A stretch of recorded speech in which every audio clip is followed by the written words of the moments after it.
लेकिन आप में से बहुत सारे लोगों का कॉमन क्वेश्चन ये होता है कि हमने क्लाइंट से बात कैसे करनी है। वीडियो शुरू होने से पहले मुझे ये बताएं कि आप में से फाइवर का कंप्लीट कोर्स किसने देख लिया है। कमेंट सेक्शन में लाजमी बताइएगा। अस्सलाम वालेकुम, कैसे हैं सब लोग। आई होप कि सब लोग ठीक होंगे। आज की वीडियो में मैं आपको ये बताऊंगा कि फाइवर को आपने सही तरीके से कैसे इस्तेमाल करना है। फाइवर का कंप्लीट कोर्स मेरे चैनल के ऊपर पड़ा हुआ है, यहाँ पर आप लोगों को लिंक भी नज़र आ रहा होगा। आपने वहाँ से फाइवर सीख लेना है, कैसे अकाउंट बनाना है, कैसे क्लाइंट के साथ डील करना है, कैसे आपने अपनी गिग बनानी है, प्रोफाइल सेट कैसे करनी है। ईच एंड एवरीथिंग मैंने आप लोगों को सिखाई हुई है। लेकिन आप में से बहुत सारे लोगों का कॉमन क्वेश्चन ये होता है कि हमने क्लाइंट से बात कैसे करनी है। फॉर एग्जांपल, क्लाइंट का हमें मैसेज आ गया, तो इफ़ेक्टिव तरीके से हमने कम्युनिकेशन कैसे करनी है कि क्लाइंट रिटेन होने के या हमें प्रोजेक्ट मिलने के चांसेस ज़्यादा से ज़्यादा हो जाएं।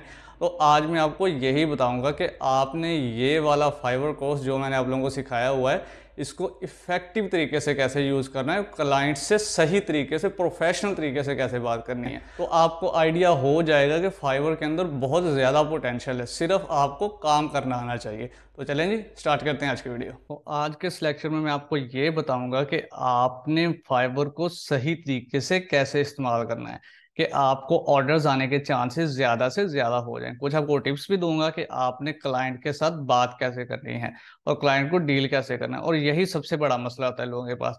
अगर अल्लाह अल्लाह करके क्लाइंट आ ही जाता है तो आप रिप्लाई सही नहीं करते या बहुत लेट करते हो। तो ये बहुत ज़रूरी बातें हैं। चाहे आपने फाइवर का अकाउंट बनाया है 2 साल पुराना, 4 साल बनाया, टॉप रेटेड हो आप, ठीक है, आपके ऑर्डर्स आना बंद हो गए हैं, फिर भी ये बातें आपके बहुत काम आने वाली हैं। सिर्फ अकाउंट बनाने से कुछ नहीं होता। सिर्फ अकाउंट बना लिया, गिग बना लिया और बिच बैठ के कि या अल्लाह ऑर्डर दे दे, ऐसे कुछ नहीं होता। आपको मेहनत करनी पड़ती है, अल्लाह भी आपकी मदद फिर ही करता है। तो ये कुछ तरीके होते हैं, रोड मैप होता है, वो मैं आपको बताता हूँ। होपफुली ये आपको काफी हेल्प करेगा आपकी फाइवर जर्नी में। तो सबसे पहली चीज जो होती है वो आपकी प्रोफाइल पिक्चर और प्रोफाइल होती है। प्रोफाइल पिक्चर में क्या है कि प्रोफाइल आपकी ऑप्टिमाइज्ड होनी चाहिए और जो प्रोफाइल पिक्चर है वो आपकी प्रोफेशनल लगनी चाहिए। प्रोफेशनल कैसी होती है, ये देखें। क्लीन बैकग्राउंड, कोई उसके पीछे चीज नहीं होनी चाहिए जिस तरह ये येलो वाली है, ठीक है। इस तरह की क्लीन बैकग्राउंड वाली पिक्चर होनी चाहिए और आपका फेस और शोल्डर जो है वो क्लियरली नजर आना चाहिए। कोई सेल्फी नहीं, कोई ब्यूटीफुल प्लेस वाली पिक्चर नहीं, कुछ नहीं। सिंपल पिक्चर रखनी है आपने, सिंपल कलर बैकग्राउंड के साथ। और आपका फेस कोशिश करें स्माइली हो आपके सामने। ये बहुत अच्छी एग्जांपल है, जैसे लड़की की पिक्चर है, स्माइल कर रही है, इसका शोल्डर और इसका फेस नजर आ रहा है, ठीक है। अगर आप व्हील करते हो, नकाब करते हो, लड़की हो आप, तो आप व्हील में भी पिक्चर लगा सकते हो, कोई मसले वाली बात नहीं। नकाब में पिक्चर आप लगा सकते हो, इशू कोई नहीं है। और लेकिन कोशिश आपने करनी है कि पिक्चर आपकी अपनी हो। उसका फायदा ये होता है कि क्लाइंट के ऊपर इंप्रेशन अच्छा जाता है, क्लाइंट समझता है कि ये जेन्युइन बंदा है। अगर आपने कोई रैंडम सी स्टॉक इमेज या लोगो शोगो लगाया होगा ना, तो क्लाइंट के ऊपर इतना अच्छा इफेक्ट नहीं जाता। जो न्यू बीज हैं उसके लिए ये बात बहुत जरूरी है, ठीक है। आपकी प्रोफाइल ऑप्टिमाइज हो और आपकी प्रोफाइल पिक्चर अच्छी हो। ये वेबसाइट है, वेबसाइट का नाम है pfpmaker.com। यहाँ पर जाएं, यहाँ पर जाके आपने अपनी पिक्चर अपलोड करनी है और आप आसानी से ऐसे पिक्चर बना लोगे, ठीक है। अब प्रोफाइल ऑप्टिमाइज कैसे करनी है, फाइवर कोर्स पड़ा हुआ है मेरे चैनल के ऊपर, ठीक है। इसमें आपने देखना है ये सेकंड वीडियो, ठीक है। यहाँ पर मैंने आप लोगों को बताया हुआ है कि कैसे आपने अपना फाइवर अकाउंट क्रिएट करना है और फाइवर की प्रोफाइल को ऑप्टिमाइज कैसे करना है, ठीक है। ये कंप्लीट कोर्स पड़ा हुआ है इसी चैनल के ऊपर। दूसरा, रिप्लाई फास्ट। अब क्लाइंट का मैसेज आ गया, आपको अपने गिग शिग एवरीथिंग बना ली, कोर्स देके फाइवर गिग बना ली, कीवर्ड रिसर्च कर लिया, अकाउंट क्रिएट कर लिया, अच्छी पिक्चर लगा ली। अब क्लाइंट का मैसेज आ गया आपको, अब उसके साथ डील आपने कैसे करना है। अब आप क्या करते हो, क्लाइंट का मैसेज आया, आपको समझ नहीं आ रही कि क्लाइंट क्या कह रहा है। अब आप उसको रिप्लाई 2 घंटे बाद देते हो। सबसे बड़ी जो आप गलती करते हो, उसको रिप्लाई ही 2 घंटे बाद देते हो। क्लाइंट इतना वेट नहीं करता। आप अपना ही सोच लो कि आप किसी शॉप पे जाते हो, आप एक बंदे को बोलोगे यार मुझे ये ठीक करवाना है, और उसको वो काम नहीं आता। वो आपको बोल देगा यार मैं आपको ना 2 घंटे बाद बताता हूँ, आप किसी और से करवा लोगे, ठीक है। लेकिन वो आपको बोलता है कि हाँ जी आता है, आप दे जाएं, आपको 2-3 घंटे या 4 घंटे बाद ये काम मिल जाएगा। आपने क्लाइंट को बोलना है कि ठीक है काम आपका हो जाएगा, लेकिन आपने देखना है कि काम हो भी सकता है या नहीं। अगर आप खुद नहीं कर सकते, आपको कोई बंदा पता होना चाहिए जो ये वाला काम कर सके। ठीक है, ये नहीं कि काम पकड़ लिया बाद में हो ना ऑर्डर कैंसिल हो, आपके प्रोफाइल बिल्कुल ही डाउन चली जाए, स्टार्ट में डाउन चली जाए। ऐसा नहीं करना है। या तो आपको वो काम आता हो या आपके किसी जानने वाले को आता हो। ठीक है, लेकिन अपने रिप्लाई उसको उसी टाइम करना है। रिप्लाई आपने उसको कर देना है। उसने बोला कि मुझे ये काम करवाना है, आपने बोल देना है कि let me see, I will get back to you very soon. Reply आपने उसी टाइम उसको कर देना है कि मुझे ये सारा चेक कर लेने दें, मैं आपको फ्यू मिनट्स में या थोड़ी देर में बताता हूँ या बताती हूँ। ठीक है, उसको आइडिया हो जाएगा कि ये बंदा चेक कर रहा है, मेरी सारी चीज़ रिक्वायरमेंट चेक कर रहा है, तो ये मुझे रिप्लाई देगा, उसको भी तसल्ली हो जाती है। ठीक है, स्ट्रेट वे ये भी नहीं कर देना कि मैं कर दूंगी या कर दूंगा। अगर तो आता है तो वेल एंड गुड, उसी टाइम कहीं मैं कर दूंगा या कर दूंगी, या कोई जानने वाला वो काम कर सकता है तो आपने कह देना कि ठीक है मैं कर दूंगा। अगर नहीं आता तो आपने इसको बोलना है thank you very much for reaching me, let me check this out, I will get back to you very soon. ठीक है, तो आपने ये उसको बोल देना, रिप्लाई फास्ट करना है, ये बहुत मैटर करता है।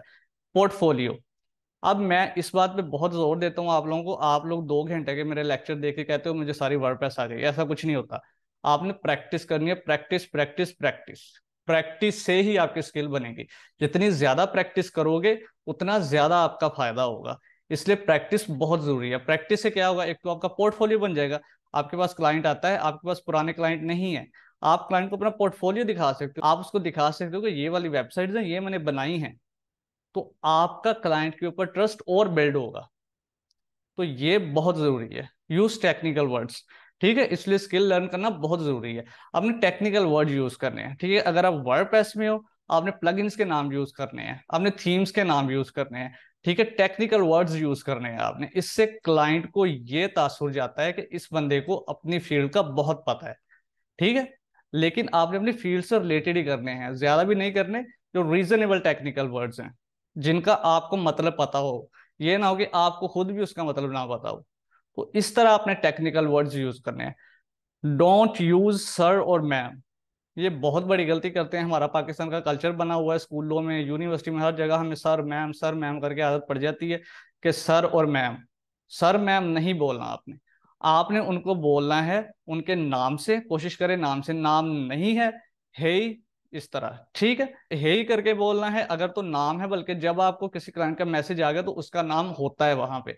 नाम नहीं आता तो आपने हे या मेट, अगर तो बॉय है तो मेट करके बोलना है। ठीक है, तो इस तरह बोलना है, डियर मैम सर ये कुछ नहीं बोलना आपने। सबसे बेस्ट तरीका होता है उसके नाम से कॉल करना, और यही वो लोग पसंद करते हैं। मैं अपने क्लाइंट्स को मेट कहता हूँ, हे कहता हूँ, ब्रदर कहता हूँ, या उनके नाम से पुकारता हूँ। तो आपने भी यही करना है। इफेक्टिव गिग इमेज, अब इफेक्टिव गिग इमेज कैसे बनानी है, आपने मेरा फाइवर वाला कोर्स देखा है, ये देखें कि how to create Fiverr gig image design. आप ये वाला वीडियो देख लें मेरे फाइवर वाले कोर्स में, आपको कंप्लीट आइडिया हो जाएगा कि आपने इफेक्टिव गिग इमेज किस तरह बनानी है। ठीक है, ये कुछ चीजें हैं जो आपने बहुत अच्छे तरीके से याद रखनी है। और ये चीजें अगर आप याद रखोगे तो आपके फाइवर के ऊपर सक्सेसफुल होने के चांसेस बहुत ज्यादा हैं। और सबसे इंपॉर्टेंट चीज, आपने ऑनलाइन रहना है। और फाइवर के ऊपर बाय रिक्वेस्ट वाला कोई चक्कर नहीं है। ठीक है, आपने ऑनलाइन रहना है, मैक्सिमम ऑनलाइन रहना है। आपने चेक करी जाना, एक गिग बना लिया आपने। आपने देखना है 10 दिन कि उसके ऊपर इंप्रेशंस वगैरह, क्लिक्स वगैरह आ रहे हैं। अगर नहीं आ रहे, 10 से 15 दिन आपने देखना है। आपने या तो उस गिग में चेंजेस करनी है, अपनी गिग में चेंज कर लेनी है, अपने कीवर्ड चेंज कर लेने, टैग्स चेंज कर लेने हैं। ठीक है, आपको अगर नहीं पता चल रहा मैं क्या बोल रहा हूँ, तो ये गिग क्रिएशन वाली आप मेरी वीडियो देखें इसी कोर्स के अंदर। ठीक है, how to rank Fiverr gig on first page. ठीक है, ये सारी चीजें जो मैंने हैं वो इसी कोर्स के अंदर बताई हुई हैं, तो आप वहां से देख लें कि ये सारी चीजें कैसे बनानी है। आप अपनी गिग की टाइटल वगैरह, कीवर्ड वगैरह चेंज करके देख लें तो आपको अच्छा रिजल्ट मिल सकता है। ठीक है, अगर आप लोगों का कोई क्वेश्चन है तो आप कमेंट सेक्शन में पूछ सकते हैं। आई होप कि आप लोगों को आइडिया हो गया होगा कि फाइवर को सही तरीके से कैसे इस्तेमाल करना है। फिर भी अगर आप लोगों का कोई क्वेश्चन है तो आप कमेंट सेक्शन में पूछ सकते हैं। अगर आपको मेरी वीडियो से फायदा हुआ तो काइंडली मेरे चैनल को सब्सक्राइब, लाइक और शेयर भी लाजमी कर दीजिएगा। तो नेक्स्ट वीडियो तक के लिए अल्लाह हाफिज़।